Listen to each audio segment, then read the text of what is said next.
नमस्कार सबैजनालाई।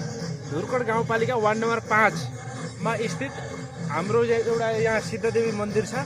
मन्दिरमा चाहिँ विगत केही दिन अगाडि देउसी भैलो खेलेर एउटा चाहिँ मन्दिरलाई स्पिकर हस्तान्तरण गरेका छौँ र पछाडि तपाईहरुले सुन्न सक्नुहुन्छ बजिरहेको छ। यो चाहिँ हाम्रो आज यसलाई वायरिङ चाहिँ आकाश पोखरेल, नेत्र प्रसाद पन्थी अनि हेमलाल पाण्डे दाई अनि भुवन घिमिरे हाम्रो अङ्कल सबै मिलेर चाहिँ हामीले यसलाई वायरिङ गरेका छौँ। पछाडि बजिरहेको छ, रमाइलो छ।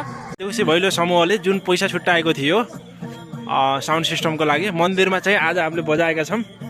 यहाँ चाहिँ गएर सेटिङ गर्नेमा आकाश छन् दाई, नेत्र अनि यहाँ चाहिँ भजन लागिएको छ। यहाँ जेठाबा पनि हुनुहुन्छ। जेठाबा कस्तो लाग्छ तपाईँलाई भजन लाएर?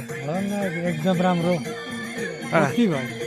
के भएन भन्दा ल बत्तीको पनि माग गरौँ ल, भजन चाहिँ बज्दैछ है। ल ल केही भन्दिनँ पर। यसरी युवा यज्ञहरूले गरेकोमा धन्यवाद छ। यस्तै गरी पहिलो कार्यक्रम अन्य कार्यक्रम गरेर पनि यस्तै गरिरहनु, सबर संस्कृतिलाई नभुल्नु, आफ्नो परम्परा चलाइराख्नु। धन्यवाद छ। ल ल ल कान्छे भजन बज मन्दिरमा के भन्नुहुन्छ? राम्रो भाव ल ल ल बजेछ है।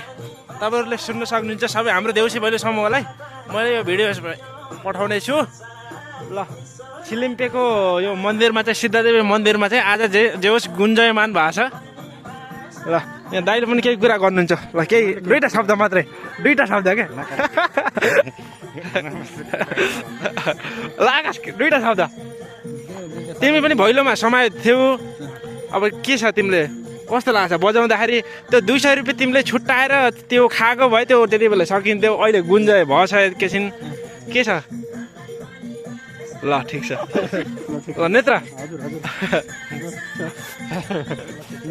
बजिरहेछ है। ल सुन्न सक्नुहुन्छ। ल देश विदेशमा जो हुनुहुन्छ हामीले चाहिँ यो एउटा सुरुवात मात्रै गरेका छौँ। तपाईँहरूले धेरै कुराहरू सहयोग गरेर अझै यो मन्दिरलाई चाहिँ व्यवस्थित गर्न सक्नुहुन्छ होइन।